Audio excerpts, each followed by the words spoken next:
നമസ്കാരം. റിസർച്ച് മെത്തഡോളജിയുമായിട്ട് ബന്ധപ്പെട്ട നമ്മുടെ മറ്റൊരു വീഡിയോയിലോട്ട് നിങ്ങളെ സ്വാഗതം ചെയ്യുന്നു. ഇന്നത്തെ വീഡിയോയിൽ നമ്മൾ ഡിസ്കസ് ചെയ്യുന്നത് ഡിസ്ക്രിപ്റ്റീവ് റിസർച്ച് ഡിസൈനിനെ കുറിച്ചിട്ടാണ്. നമ്മൾ ഇതിനു മുൻപൊരു വീഡിയോ ചെയ്തിരുന്നു. ആ വീഡിയോ എന്ന് പറയുന്നത് എക്സ്പ്ലോറേറ്ററി റിസർച്ച് ഡിസൈനുമായിട്ട് ബന്ധപ്പെട്ടിട്ട ടൈപ്പ് ഓഫ് റിസർച്ച് ഡിസൈനിലെ രണ്ടാമത്തെ റിസർച്ച് ഡിസൈൻ ആയിട്ടുള്ള ഡിസ്ക്രിപ്റ്റീവ് റിസർച്ച് ഡിസൈനിനെ കുറിച്ചിട്ടാണ് ഈ വീഡിയോയിലൂടെ നമ്മൾ മനസ്സിലാക്കാൻ ഉദ്ദേശിക്കുന്നത്. നേരെ നമുക്ക് വീഡിയോയിലോട്ട് പോവാം.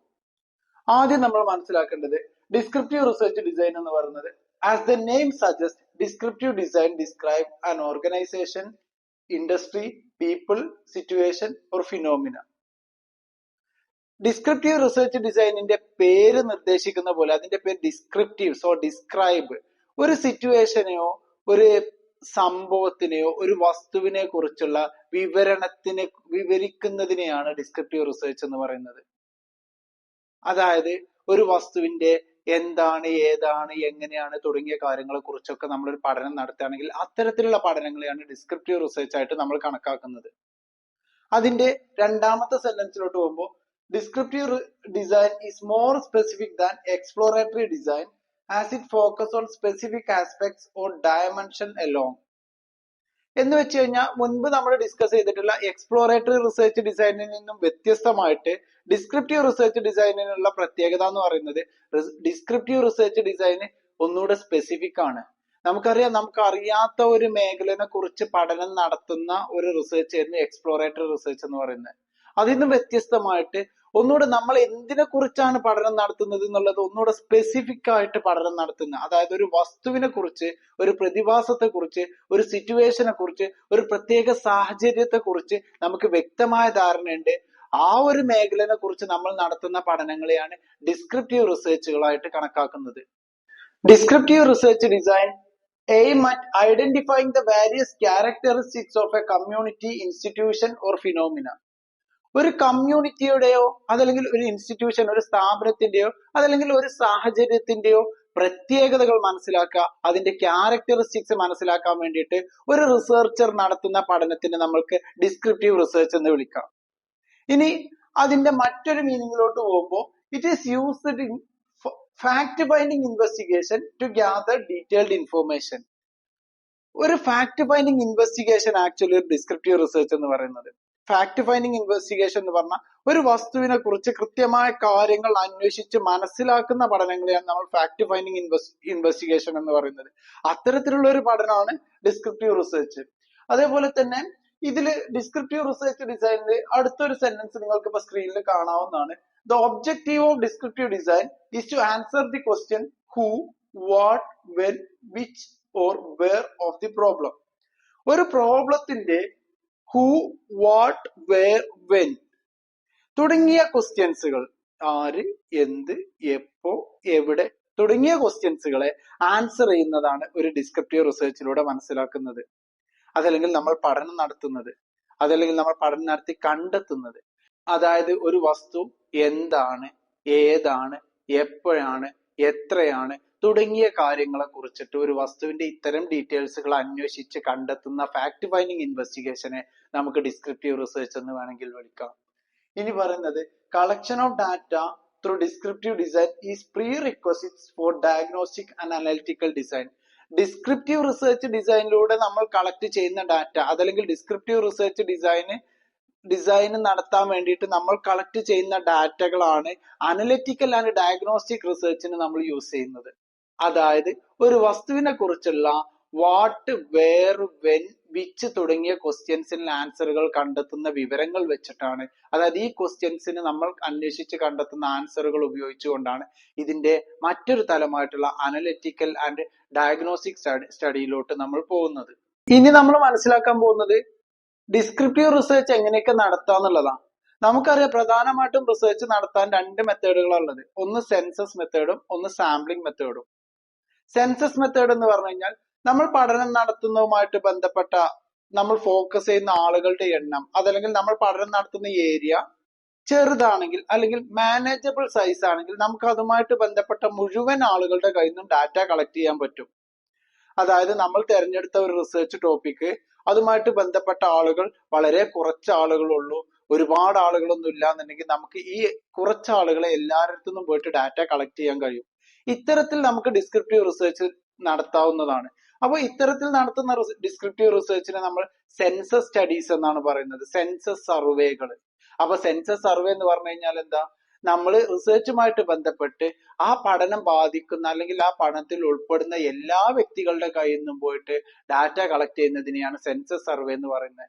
ഇതൊരു രീതിയാണ് ഡിസ്ക്രിപ്റ്റീവ് റിസർച്ച് നടത്താൻ വേണ്ടിയിട്ട്. മറ്റൊന്നാണ് സാമ്പിളിംഗ് സർവേ. സാമ്പിളിംഗ് സർവേ എന്ന് പറയുമ്പോൾ നിങ്ങൾ മനസ്സിലാക്കുക, നമ്മൾ പഠനം നടത്തുന്ന ടോപ്പിക് ഒരു വലിയ ഏരിയ കവർ ചെയ്യുന്ന, അതുകൊണ്ട് തന്നെ നമ്മൾക്ക് എല്ലാവരുടെ നിന്നും പോയിട്ട് ഡാറ്റ കളക്ട് ചെയ്യാൻ പ്രയാസമാണ്. അപ്പൊ നമ്മൾ അവരെ റെപ്രസെന്റ് ചെയ്തുകൊണ്ട് ചുരുക്കം ചില ആളുകളുടെ കയ്യിൽ നിന്ന് മാത്രം ഡാറ്റ കളക്ട് ചെയ്യുന്ന രീതിയിലും നമുക്ക് ഡിസ്ക്രിപ്റ്റീവ് റിസർച്ച് നടത്താം. ഇത്തരത്തിൽ നടത്തുന്ന പഠനങ്ങളെ നമുക്ക് സാമ്പിളിംഗ് സ്റ്റഡി എന്ന് വേണമെങ്കിൽ വിളിക്കാവുന്നതാണ്. അപ്പൊ ക്ലിയർ ആണ്, രണ്ട് രീതിയിൽ ഡിസ്ക്രിപ്റ്റീവ് റിസർച്ച് നടത്താം. ഒന്ന് സെൻസസ് സർവേയിലൂടെ, മറ്റൊന്ന് സാമ്പിളിംഗ് സർവേയിലൂടെ നമുക്ക് ഡിസ്ക്രിപ്റ്റീവ് റിസർച്ച് ഡിസൈൻ നടത്താവുന്നതാണ്. അപ്പോ രണ്ട് രീതിയിൽ നമുക്ക് ഡിസ്ക്രിപ്റ്റീവ് സ്റ്റഡികൾ മുന്നോട്ട് കൊണ്ടുപോകാം. ഒന്ന് സെൻസസ് മെത്തേഡിലൂടെ, മറ്റൊന്ന് സാമ്പിളിംഗ് മെത്തേഡിലൂടെ നമുക്ക് ഡിസ്ക്രിപ്റ്റീവ് സ്റ്റഡീസ് മുന്നോട്ട് കൊണ്ടുപോകുന്നതാണ്. ഇനി നമ്മൾ സപ്പോസ് ഒരു പഠനം നടത്തുകയാണ്. ആ പഠനവുമായിട്ട് ബന്ധപ്പെട്ട പോപ്പുലേഷൻ ഫിനിറ്റോ ഇൻഫിനിറ്റോ ആവാം. അതായത് നിങ്ങൾ പഠനം നടത്താൻ വേണ്ടിയിട്ട് ഒരു ടോപ്പിക് തിരഞ്ഞെടുത്തു. ആ ടോപ്പിക്ക് അതുമായിട്ട് ബന്ധപ്പെട്ട ആളുകളുടെ എണ്ണം എണ്ണി തിട്ടപ്പെടുത്താൻ കഴിയുന്നതാണെങ്കിൽ നമുക്ക് ഫിനിറ്റ് എന്ന് വേണമെങ്കിൽ വിളിക്കാം. ഇനി എണ്ണി തിട്ടപ്പെടുത്താൻ കഴിയാത്തതാണെങ്കിൽ അതിനെ ഇൻഫിനിറ്റ് പോപ്പുലേഷൻ എന്ന് വിളിക്കാം. ഒന്നുകൂടെ മനസ്സിലാവുന്ന രീതിയിൽ പറഞ്ഞു കഴിഞ്ഞാൽ, നമ്മൾ പഠനം നടത്തുന്നത് TV കാണുന്ന, ടെലിവിഷൻ വാച്ച് ചെയ്യുന്ന കുട്ടികളെ കുറിച്ചിട്ടാണ്. അപ്പൊ നമ്മൾ ടെലിവിഷൻ വാച്ച് ചെയ്യുന്ന കുട്ടികളുടെ എണ്ണം, കേരളത്തിലുള്ള ടെലിവിഷൻ വാച്ച് ചെയ്യുന്ന കുട്ടികളുടെ എണ്ണത്തെ കുറിച്ചിട്ടാണ്, കുട്ടികളുടെ ഒരു മാനസികാവസ്ഥയെ കുറിച്ചിട്ടാണ് നമ്മൾ പഠനം നടത്തുന്നത് എങ്കിൽ കേരളത്തിൽ എത്ര കുട്ടികൾ ടെലിവിഷൻ വാച്ച് ചെയ്യുന്നുണ്ട് എന്നുള്ളത് നമുക്ക് അറിയാൻ പറ്റൂല.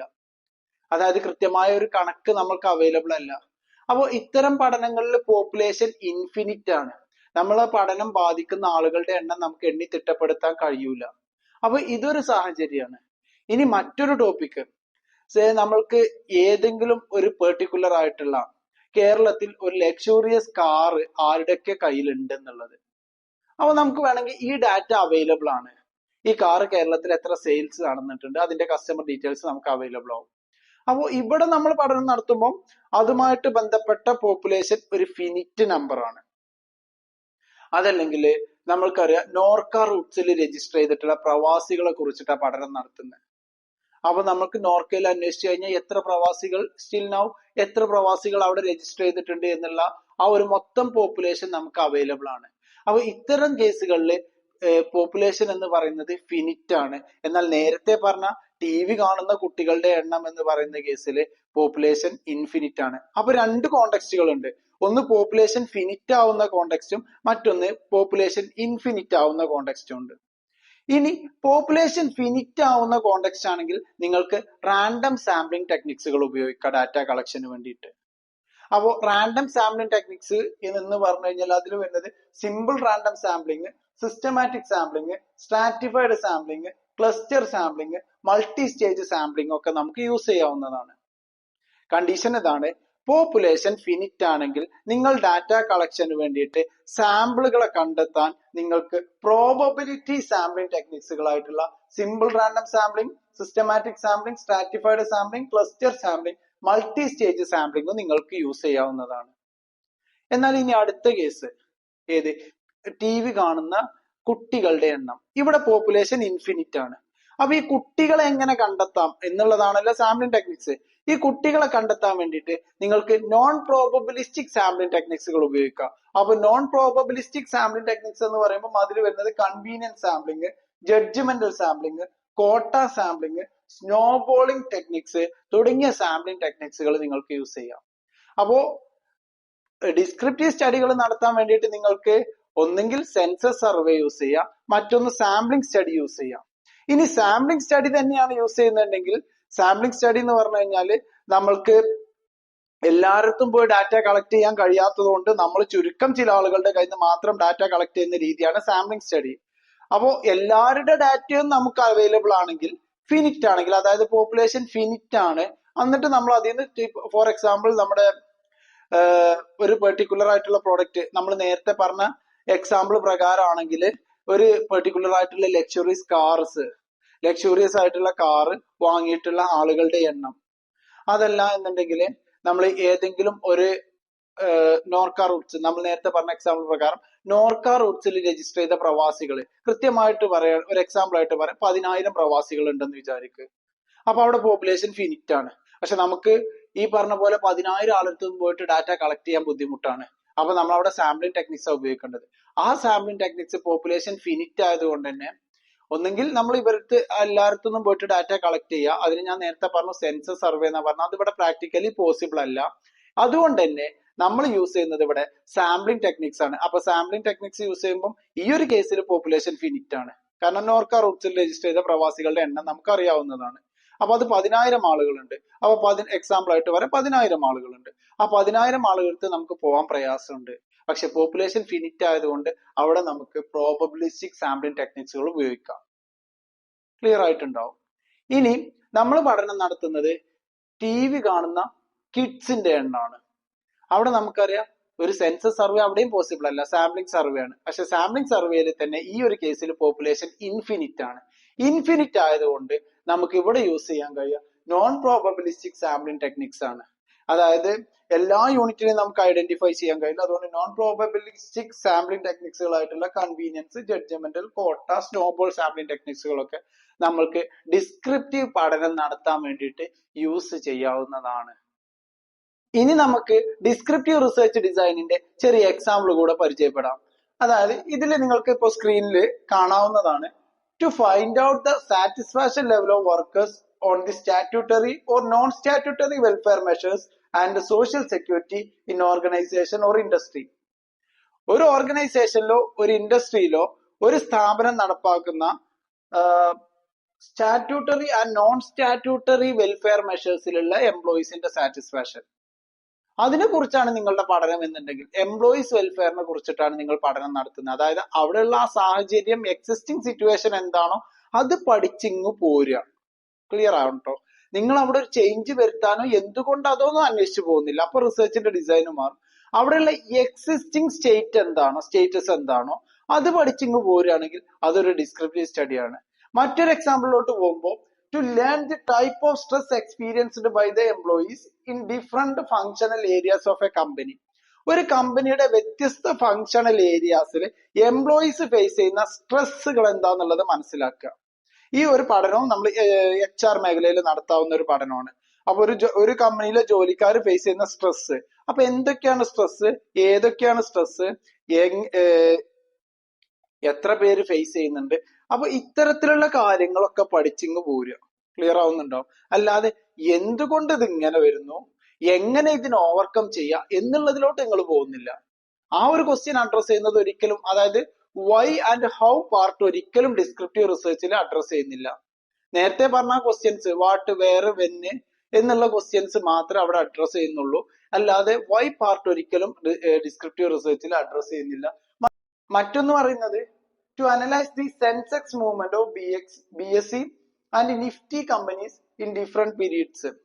നമ്മുടെ ഇന്ത്യയിലെ സ്റ്റോക്ക് മാർക്കറ്റ് ഇൻഡെക്സിൽ വരുന്ന ചേഞ്ചസ് നമുക്കറിയാം. ഇന്ത്യയിൽ പ്രധാനമായിട്ടും 2 സ്റ്റോക്ക് മാർക്കറ്റുകളാണുള്ളത്. ഒന്ന് ബോംബെ സ്റ്റോക്ക് എക്സ്ചേഞ്ച്, അവരുടെ ഇൻഡെക്സിന്റെ പേര് സെൻസെക്സ്.